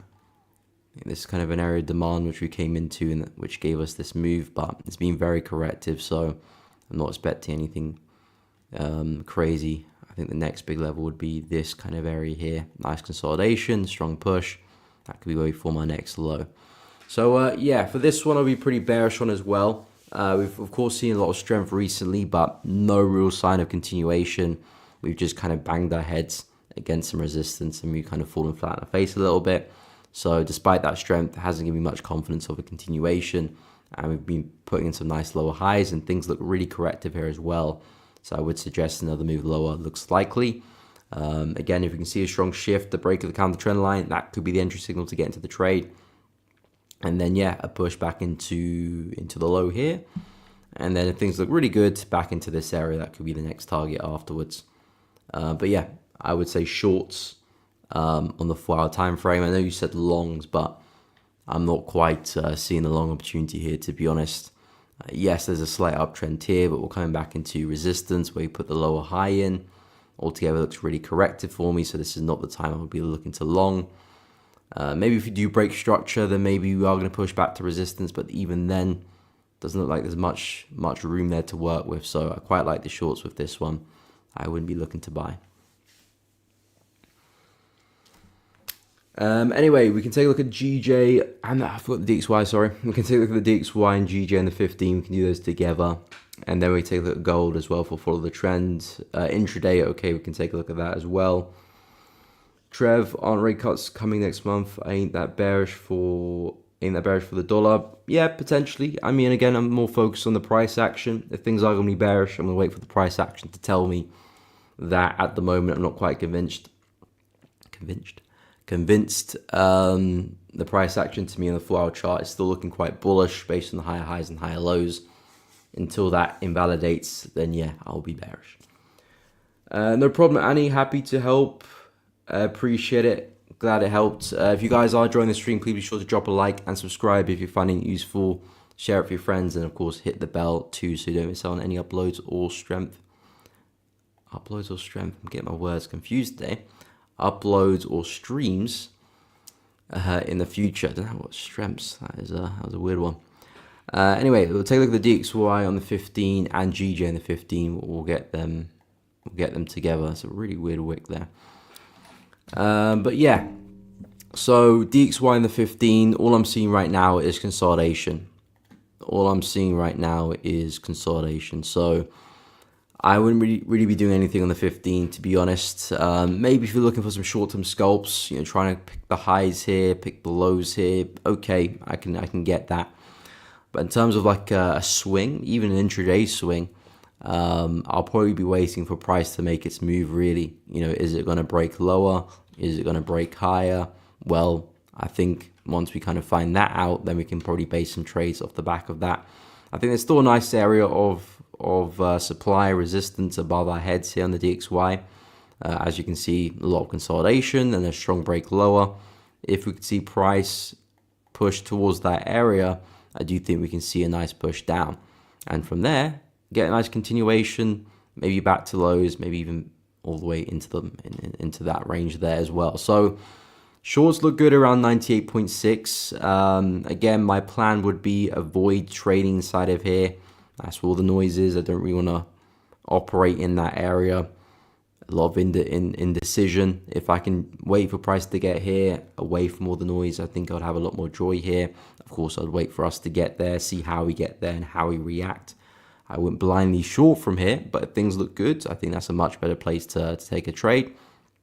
And then hopefully see a push back down. It's similar to the setup on Euro USD on the 15, which we were talking about earlier as well. And there's your consolidation. Looking to see if price can come back and retest that. I think that would be a solid place for a buy as well. And take out some of these lows here too. Test that area, then get the buy. So that's kind of what I'm eyeing up there for Euro, and I think could be a nice trade there for the DXY, or an opportunity to look at the DXY as well. So I'll keep an eye on both of those markets for similar setups. But yeah, DXY going forward at the moment, the 15 looks really flat. So not much to say about the current price action, but I think this is a nice area there. There could be some buys on the way up. Maybe we start breaking out of this noise. There could be some buys on the way up. Strong break to the upside and then a pullback. Might be like a nice retest opportunity to trade it towards that area. Then we can speak about some shorts.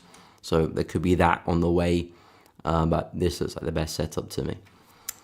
And in terms of GJ in the 15, you said you're waiting for a breakout of a range. Yeah, waiting for a break and retest of the range. Okay. Well, that range is clear as day. So yeah, I like that as well. I mean, at the moment, GJ is looking really bullish. We picked up a lot of momentum recently. And I like that last bullish leg there, really aggressive. Now it's just been pretty flat. Are you waiting for a break and retest in terms of buys or sells, or are you just kind of keeping your options open? So if it does break to the downside, you look for some shorts. If it does break to the upside, you look for some longs. I mean, at the moment, since the yen looks pretty weak, I think GJ is still likely to push higher. We've got a lot of resistance around the 200 mark, 199.5, which I do expect price to come back and retest. This ginormous level over here, I do think that's where price is looking to push towards. So if we can see price break the high there, that probably is the opportunity to actually trade it towards that area on a simple break and retest. I think if you do see a strong break low as well, I think the shorts could look good too. But I probably won't be looking as for a bigger move there.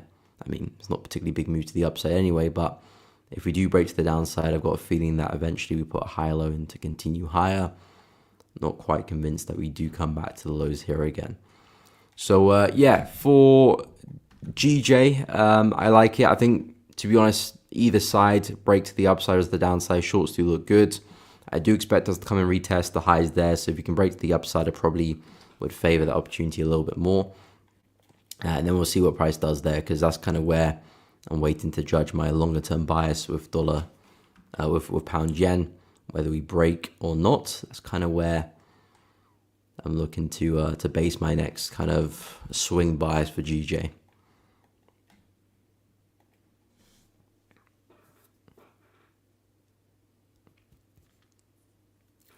So yeah, that's kind of where I'm at with pound yen and DXY in the 15. We'll take a look at gold for follow the trend. Intraday thoughts, okay, we can take a look at that as well. Pound JPY buy. I don't know what you mean there, Trev. Not sure what's so funny about pound yen longs. Anyway, let's take a look at gold. So gold for me is just a big range. So I don't really see much to do here, to be honest. The plan this week was simply waiting to see if price can push back to resistance. or support really. Of course, I was kind of favoring a push to resistance since we were so close, so I wasn't really too concerned about this area. Still, I'm not really too concerned, but that's kind of just where we got the highs and the lows of the range. So I'm not convinced with gold, to be honest. It just looks like a big range to me. Of course, the higher time frame trend, absolutely bullish. We've rallied really, really well. But it's literally it's a two-sided coin. You know, price is either going to break out this range and we continue where we left off, and the trend, the big bullish trend continues, or maybe this is potentially a bit of a top for gold. We do break lower, and maybe we see a bit of a breather of that long-term trend. So that's the kind of long-term outlook for gold at the moment. Not convinced with anything, to be honest. Like I said, shorts at the high, buys at the lows. That's really what I'm looking at on the 4-hour chart. Intraday, you're considering buys 33.40. So that's around here.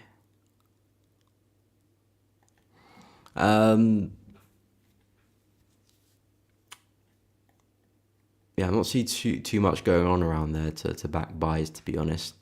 I mentioned this area last week as a target for some sales potentially. That was around 33.35. But yeah, I'm not looking to buy there at all. Yeah, gold's seen a pretty nice move to the downside. Great. I guess there could be some nice short-term continuations, looking for pullbacks into these areas.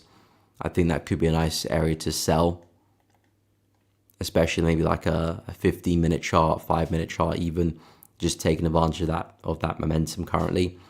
But in terms of the bigger move, yeah, I'm not quite convinced, just because of the nature of the market. We're not seeing much consistency, so I wouldn't try and look to try and decipher the market in those areas, because it can be quite up in the air. When price gets to the high of the range or the low of the range, well, that's a little bit more useful to me. I can kind of judge price better once we're at those areas. It's just a lot easier. In this area right now, I'd say momentum looks pretty strong. So especially if you're like below 50-minute chart, I think there could be some nice pullback opportunities to take advantage of that current momentum. And I mentioned this area last week as possibly some targets for the trade. But buys, I don't really see really good buy opportunities. Again, that's just my analysis, my personal opinion. Not to say that you can't go and find some nice buys, but of course I'm just going to share my opinion. I'm not really seeing any nice buy opportunities, even intraday really. It's a very noisy market, so I'll do my best to stay away from gold for now until we get to these areas. I know this is more like a swing bias, especially if you're intraday. You're not looking to try and catch a big move like this, but in reality, I don't think the price action in there is much better, to be honest. So yeah, I'm not quite convinced for gold. I don't mind the sells here. I feel like especially intraday, you can catch some nice shorts. There's a lot of momentum right now. But even there, I wouldn't be trying to stay in the trade for too long, just because we're not really seeing much. In these conditions, momentum doesn't tend to continue for too long. So yeah, not quite convinced with gold. Personally, I'm staying away.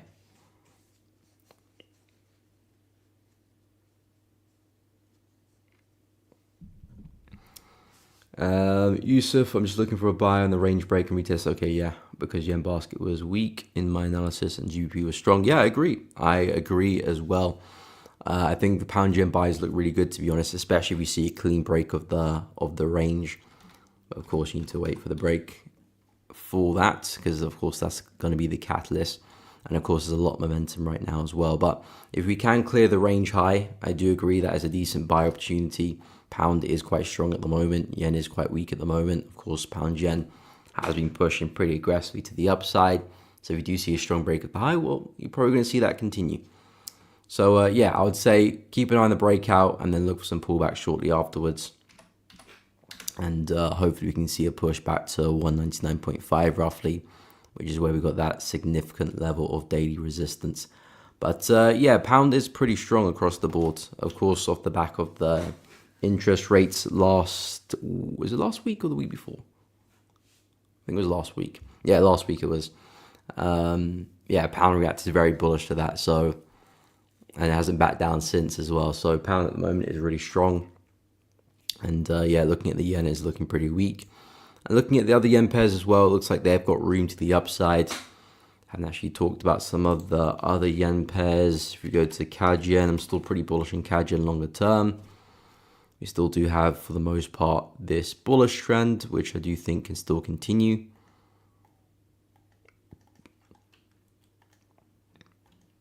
I do think we can see a push to 110. So I'm pretty bullish here for CAD yen. Pretty bullish for CAD yen. I do think maybe you might see another drop, because at the moment we are respecting this area quite a lot and really struggling. So I do think price might do something like this. See how corrective we are on the way up. Not really a convincing bullish move for now, so you might see another push down. But again, I think that will be the bigger move, kind of just continuing these higher lows. 1, 2, 3, perhaps 4. And maybe a push back to resistance there as well. So CAD yen to me still looks pretty bullish. I still think we're likely to continue higher. And yeah, I still think we're likely to continue higher. And looks like we're kind of retesting resistance here, turn support as well. Looking at New Zealand yen had a pretty big move down. Not quite convinced there's much more to go. I mean, I'm looking at these again as higher lows. I mean, maybe New Zealand yen can drop a little bit more before we do push up, but that's still the move I'm looking at, to be honest. So I'm pretty bullish on this one longer term. I mean, we are coming back to test some structure here, so I can see a world where New Zealand yen does push down.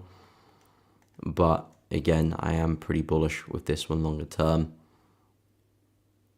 I know this is extremely corrective on the way up, so it's not like a healthy trend. But because the way we sold off, and especially how much we've had this bullish move for, how long it's gone for, I do think we're likely to continue, especially the fact that we kind of just found this newly bullish structure. You were seeing lower lows and lower highs. Now we kind of shifted. So the plan is, can we find another higher low for another higher high? So unless we have a really aggressive sell that potentially violates this low, then okay, I can potentially speak about us continuing lower. But for now, I do think we can continue higher, and the exact same thing for Aussie yen as well. Really nice bearish structure, which flipped bullish. And again, I'm looking for this to happen. But again, for Aussie yen as well, I was still looking for a push down.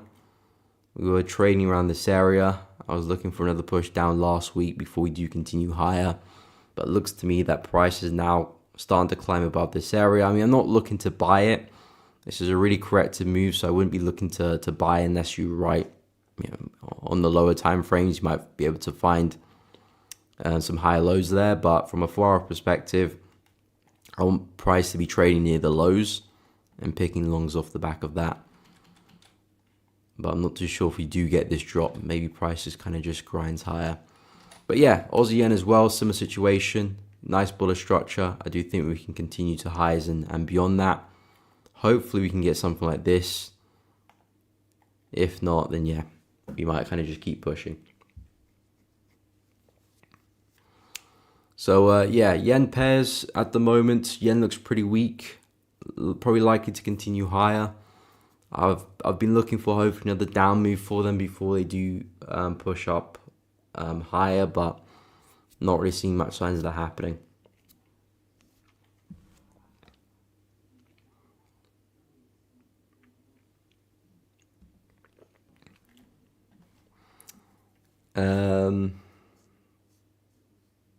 Annie, just a new gold review. The last month candle was red, so the gold can drop down below 3,300 by the end of August. Let's have a look.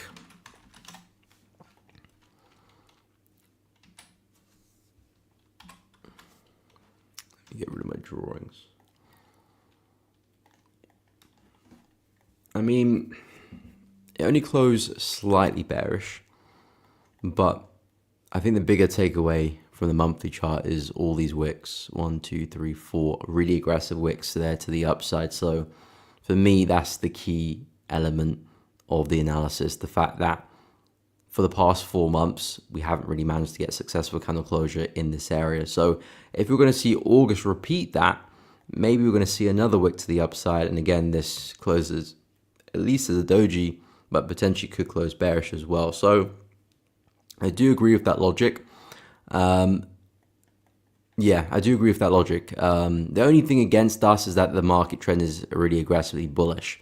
You know, if this was like pro trend, then yeah, I would be all over that. But yeah, sometimes you can see the strength of the trend just continue and us continue high. So that's the only kind of negative confluence going against that bias, is that the trend is still long-term bullish. So I'm keeping that in mind when I am doing my analysis. But yeah, for the time being, we are already trading at highs. So potentially August, by the end of August, we could be trading at least around these areas, or maybe even flipping bearish as well. So there's a possibility for that. You said drop below 3,300, which is around there. So yeah, there's a possibility we could be trading below that. There is definitely a possibility. If we were going to continue what the past 4 months have done, then yeah, there is a possibility. I think the only caveat against that is just that the trend is so aggressively bullish on the monthly chart. You know, I wouldn't be too surprised to see something like this happen. But that's another reason why I didn't mind the sells at the high there. Because if we are going to continue with those wicks, well, I would expect price to reject this. But yeah, I wouldn't start looking to short gold in here, even with that bias down the monthly chart. Just because conditions are really, really choppy. So I don't really like what I'm seeing with gold, to be honest. It's just a big ranging market. At the highs, great. I think that's a nice area to short. You put your stop loss above the highs and take advantage of that. I think that's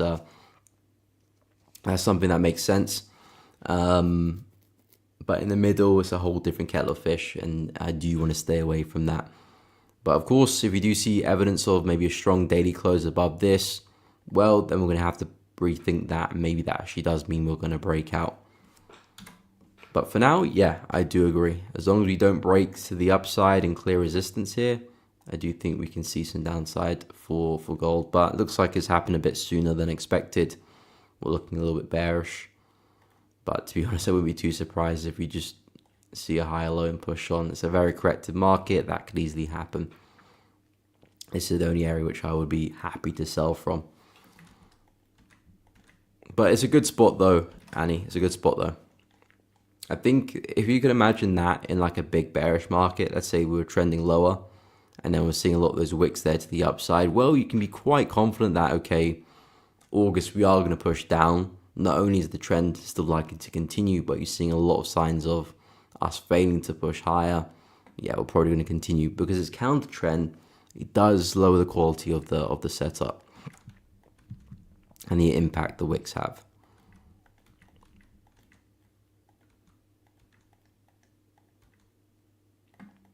But for now, if you can stay within the range, yeah, I do think short to the high makes sense. But to be honest, I prefer silver really at the moment in time. Just because silver's trending a little bit better, I think there could be some slightly high quality shorts here. I mean, I like that initial drop, very sideways, another strong drop there as well. Prices pull back into this area, nice consolidation. I quite like the opportunity for us to keep selling here. The only thing is that momentum looks a little bit dry right now, so I'm being quite patient and not trying to force anything. But if you can consolidate and start to push down pretty aggressively, maybe pick up some momentum, or even come back for another retest, maybe a nice double top, and then a strong shift. That's kind of what I'm looking for in terms of an entry for silver. And I quite like the shorts here. Reason being is we've got this trend which may have topped, and this could be potentially the start of a bit of a bearish trend, a bit of a bearish cycle. I'm not looking for this to continue forever. I am long-term bullish on silver, and I quite like the buys from this area. But if I can trade it towards that, that'll be great. If I can take some sells towards that area, and then potentially talk about some buys later on, that would be nice as well. But for now, we'll see. we'll see with silver. I still need to get that entry. And it kind of plays into the hands of dollar being bullish as well. If dollar is strong, that should help silver to the downside. And I'm still looking for dollar strength. That's a very awkward wick, but I'm still looking for buys. At the moment, we're quite flat, but I'm looking to see if we can get some momentum here and a strong close. And then, yeah, hopefully at least a push back to this area. That'll be the first target, and then, of course, second target back at the high. But in terms of opportunities I'm looking to take at the moment, I would say USD pairs at the top of the pile. Euro USD shorts, pound USD shorts, got roughly a trend line in that area. It looks like price is slightly breaking through, but I'm keeping a close eye. Dollar CHF shorts, probably the most likely one.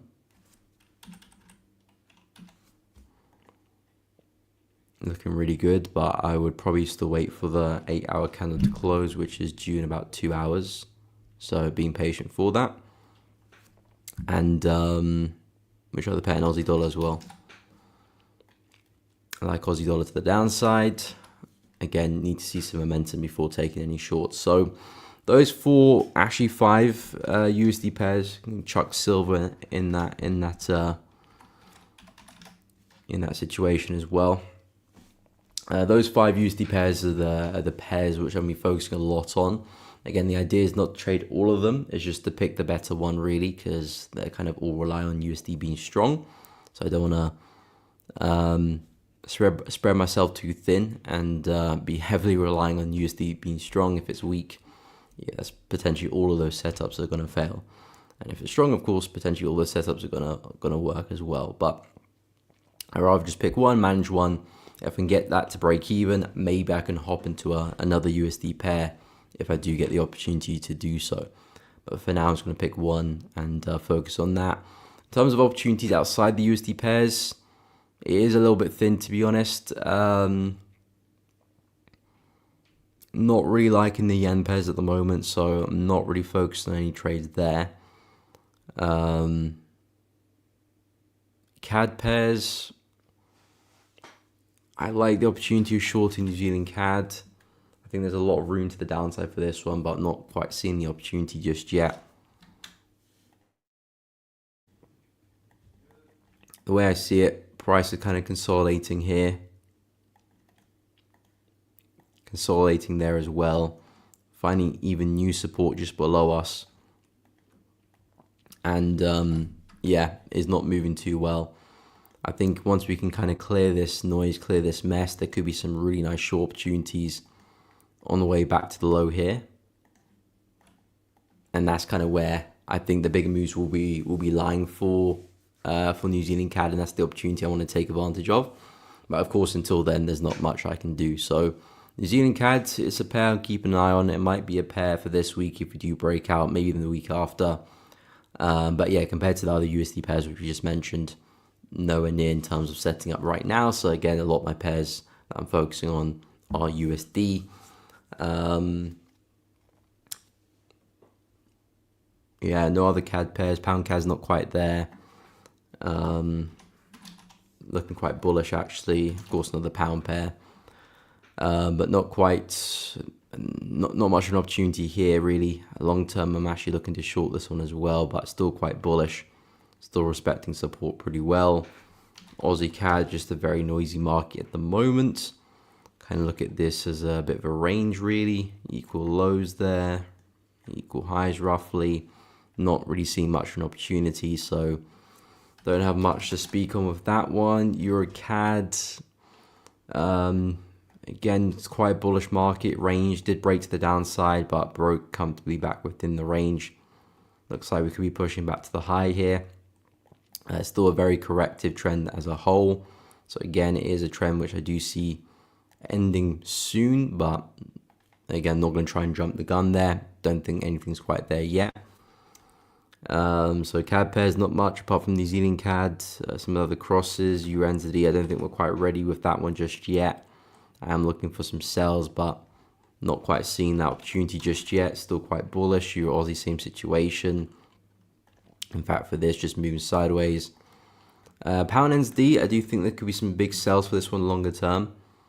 But I do want us to get back to resistance, which we're not too far away from anymore. And from 2.27, there might be some nice sells on the way down. Kind of what I want pound Aussie to do, but we are taking our sweet time here. Looking for pound Aussie to kind of pick up momentum into resistance and then hopefully take some shorts. But we'll see. Still in the position. If price does start to break back within the range in the 4-hour chart, I'll probably close it early. But if we can pick up some momentum, then hopefully I can ride it to the highs and then maybe some sells later on. And then the CHF pairs, I'm still kind of just nestling in Aussie CHF. So until I can get that to break even, I'm not going to pick up any other CHF pairs apart from dollar CHF, mainly because I classify that more as a USD pair. But like pound CHF, New Zealand CHF, all these pairs I'm pretty bullish on. I do think we can actually break higher, but I've got my hands tied at the moment. DAX, I haven't actually looked at the DAX today. I haven't actually looked at any of the indices today. DAX, interesting, bearish on the day so far. Of course, you've got the high of the range around here, you've got the low of the range around here. I think there actually could be some nice buys here for the DAX, really, as we're coming back in to test this area. Because this is a big consolidation. We broke through really aggressively, came back for the retest. That didn't work out too well. But a very aggressive bullish candle breaking back in. So the way I see it, this looks like a really big fake out. And I like the possibility of a retest and a continuation. And yeah, a push back to the highs makes a lot of sense to me. So yeah, going forward with the DAX, I would be pretty bullish. And I do think price can make a way back to 24,500. And of course, maybe the all-time highs as well. Well, yeah, I would actually say that's quite likely. So yeah, DAX going forward, I would be pretty bullish. I like the way we're looking. Really impulsive move. This looks like just a big correction. Especially if I was to drop to like the hourly chart. Yeah, this looks like a correction to me. And then I'll expect price to hopefully find support there. Of course, waiting for rejection and not jumping straight in. And then yeah, push back to resistance around 24,500 would be my best guess. So DAX looking pretty bullish. I'm actually quite bullish across the board on the indices. US 30 I'm quite bullish. I was talking about some buys last week at this area. Because again, similar to the DAX, this is like a big fake out. Price then recovered, used it as support, nice push up. If we were to get back there again, I think the same situation applies. I think buys there look good. Of course, waiting for rejection, but I think that's a smart area to be looking for a buy. Because the way I see it for US 30, this is just a big range. Equal highs there, equal lows there. The market's kind of just messing around. This to me looks like a big fake out. And now we're back above support. Well, we can use that to our advantage and try and see if we can base some longs off the back of that. So if we do get there again, looking for another bounce. NAS 100, last time I looked at this, looked really bullish. Yeah, back at all-time highs. It's like this was just a big correction, really aggressive one. I would suggest if we can pull back to any of these areas, I think that could be a smart place for a buy. Especially an intraday opportunity. Got a nice range there. That would be nice for a retest. And then a continuation back to highs. I think that makes a lot of sense. Continuation with the higher lows. Looking for the next one. 23,500. Makes a lot of sense to me. And of course, S&P 500 as well.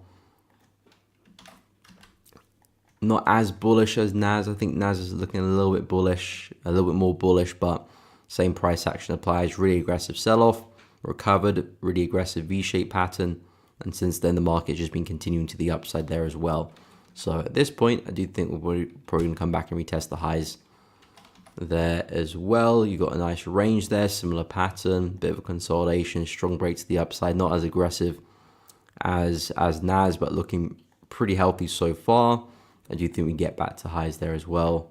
You've got a nice ascending channel there with the trend line. If we can get there, respect it well, I do think that's a smart place for a buy, and then targets back at the highs 64.35, or at least the high here anyway. So yeah, indices as a whole, of course, the indices, they kind of do move together. I do think we're just going to see price continue higher. Yeah, Danny, for US 30, buys look good as well for that one. Buys look good for that one as well. I would want to see a push back into support. I wouldn't be looking to buy right now. I think we're a little bit overextended. And I'm kind of trading into some areas of supply and resistance in the lower time frame. So ideally, I would want to see a bigger pullback. But the idea with US 30 is that we are kind of just ranging here. You know, there's your highs, slight fake out. There's your lows, slight fake out. And now we're back above support again. So because this is a range, we'll kind of want to be buying as low as possible and selling as high as possible. And if we can see a push back into support, I think that'll be a smart place for a buy. Take us back into resistance, and back into 44,800 will be the kind of ultimate goal, ultimate target. But even if you get a push into here, I think you're looking really good, especially if you can find an entry like an hourly or a 30-minute chart. A push back here could be a pretty decent swing, which is kind of like the 50% of the range. So yeah, US 30 to me looks quite flat, and it makes sense because we are stuck at major resistance. We've been here 3 times. We've had 3 really aggressive moves. But if you can pick some buys off the low well, I do think we can make it back to resistance. No problem, Danny. Happy to help. So yeah, with the indices, pretty bullish as a whole. I do think we'll likely see higher prices next few days, next couple of weeks. I think they're due an even bigger correction than we've had. You know, we've seen some downside for them. I think we're due another big one, really. But for now, we'll probably keep pushing away to the upside, as they normally do in these bullish conditions, and go see some new highs. But as for now, excuse me, voice going croaky. As for now,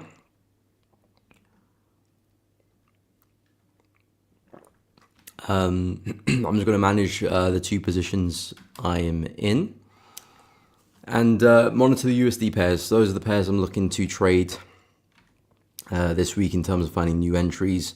I would say dollar CHF looks the most likely. So in the next couple of hours, if this 8-hour candle can close well, I wouldn't mind taking an entry off that candle.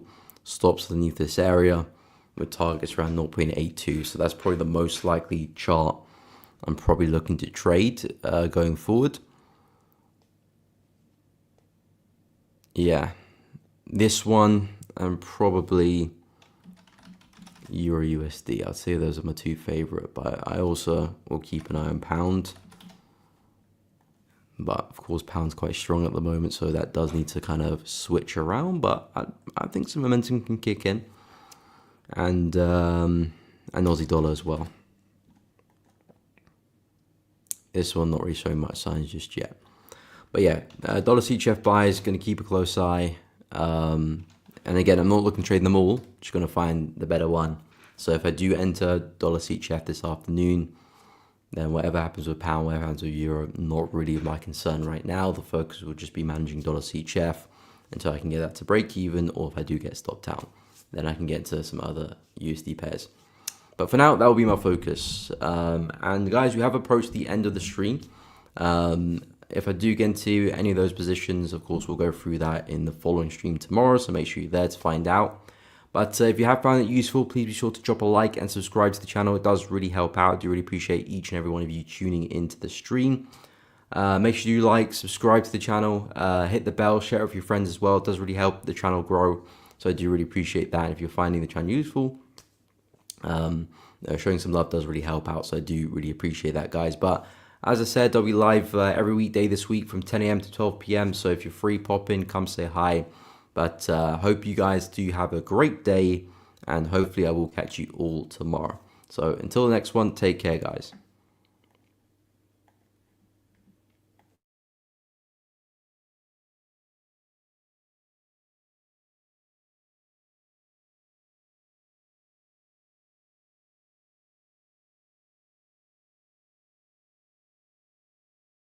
Introducing Zentrix AI-powered trading signals service.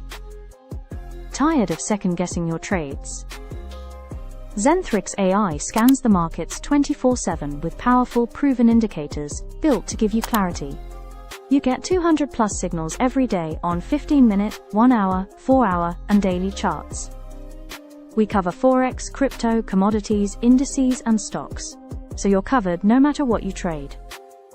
And the best part, you get all this delivered 3 ways, every day. Web alerts give you fast, clean access right from your dashboard. Telegram delivers real-time entries, confidence levels, sentiment, and trade duration. And email gives you the full breakdown, including 2 profit target levels and deep market analysis.